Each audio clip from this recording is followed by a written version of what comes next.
Bharatiya Janata party और जदयू के एक भी विधायक टस से मस होने वाले नहीं हैं। वो अपने विधायकों को संभाल लें। मैं चुनौती देकर तेजस्वी यादव तो दावा कर रहे हैं कि खेला हो सकता है 12 तारीख को। हो सकता बोल रहे हैं खेला होगा कि उनके कई विधायक हम लोगों के संपर्क में हैं। जेल में क्या बीजेपी को डालना है? अगर आप गलती में पकड़े जाएंगे तो आप बचेंगे नहीं। ये गिदर भभकी मत दिखाइए। 28 जनवरी को नीतीश कुमार की वापसी एनडीए में होती है और एनडीए की सरकार एक बार फिर से बिहार में बनती है। लेकिन सबसे बड़ा अगर बात है तो वो है फ्लोर टेस्ट का।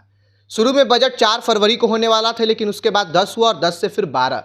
तो 12 तारीख को यानी 12 फरवरी को फ्लोर टेस्ट होना है और उस दिन शक्ति प्रदर्शन भी जो है वो एनडीए करेगी।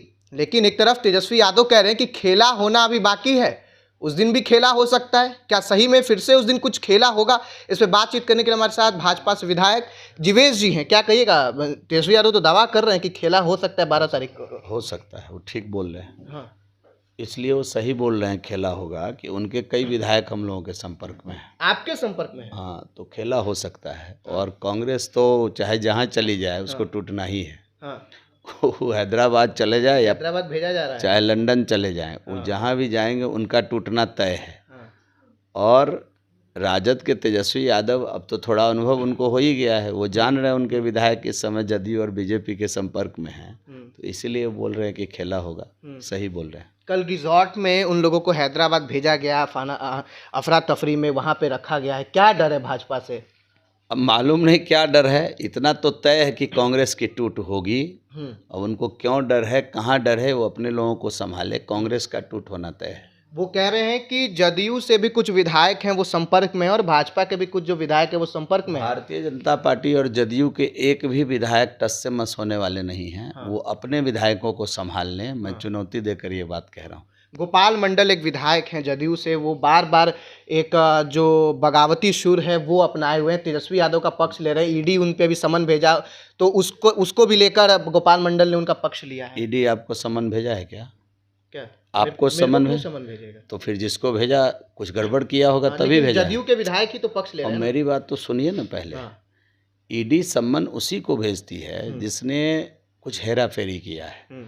तो सम्मन भेजा है। अगर उनको लगता है हमने हेरा फेरी नहीं किया है तो बता दे, दूध का दूध पानी का पानी, जाकर के ईडी को जवाब दें, कोर्ट में जाकर जवाब दें। कोर्ट है ना न्याय की प्रक्रिया में, प्रणाली में। इस बात को लेकर घबराना क्या है? नरेंद्र मोदी जी, आदरणीय नरेंद्र मोदी जी के ऊपर एसआईटी गठित किया गया, निचली अदालत से लेकर ऊपर तक, गोधरा कांड को लेकर, और सभी जगह जाकर उन्होंने अपना जवाब दिया और क्लीन चिट लेकर के आए। तो उस समय तो यूपीए की सरकार थी। तो अगर किसी कोई ईडी के संदेह के घेरे में किसी ने आर्थिक हेरा फेरी की है तो उनको जवाब देना चाहिए बुलंदी के साथ, अगर वो सच पढ़े। तो इसलिए घबरा क्यों रहे? ईडी वहीं जा रही हैं जिन्होंने कुछ गड़बड़ी की है। तेजस्वी यादव कह रहे हैं कि ये लोग सिर्फ हमें डराते हैं और एक तरीके से भड़काने वाला बात करते हैं। भाई अगर इतना ही गलत है तो जेल में डाल दे, कुछ प्रूफ दे दे। वक्त ऐसे थोड़े जेल में डाल देता है। जो जेल में क्या बीजेपी को डालना है?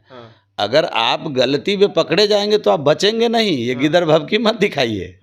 आपकी अगर गलती प्रमाणित हो जाएगी, ईडी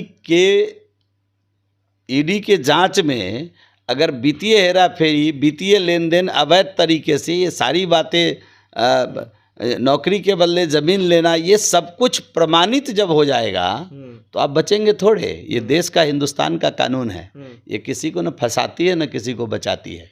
आप नहीं बचेंगे श्रीमान तेजस्वी यादव जी, लिख कर रख लीजिए ये बात। तेजस्वी यादव जी आप नहीं बचिएगा, जीवेश जी कह रहे हैं। अगर हेरा फेरी आपने किया होगा तो अगर नहीं किए होंगे तो जवाब दीजिए ना। क्यों ढिढोरा क्यों पीट रहे हैं? ईडी तो तोता है इसका, बीजेपी का। ये तो वो कह रहे हैं ना। ये तोता और मैना बनाने का काम उनके पिताजी और उनके माताजी के समय होता था। उनके घर के लोग क्या क्या करते थे इस बिहार में आपको याद होगा। हॉस्पिटल से सुनवाई गायब हो गई थी। उनके समय में हॉस्पिटल से दवाई गायब थी, ब्लॉक से सुनवाई गायब हो गई थी, थाना में कार्रवाई गायब हो गई थी। तो ये जो हालत है, और बिहार की क्या हालत हो गई उस समय जब उनके माताजी और पिताजी यहाँ शासन कर रहे थे। राजद के लोग केवल लड़ाई करते थे, लड़ाई के बाद पिटाई करते थे, और पिटाई के बाद अगर उससे भी बात नहीं बनती थी तो विदाई करते थे, मतलब बिहार से बाहर पलायन करने पर मजबूर कर देते थे। तो ये जो राज उन्होंने चलाया लोग देख रहा है, और दूध का दूध पानी का पानी हो जाएगा। ईडी न किसी का तोता था, न है, न रहेगा। ईडी इस देश की निष्पक्ष एजेंसियां हैं, उनको अपना काम करने दीजिए।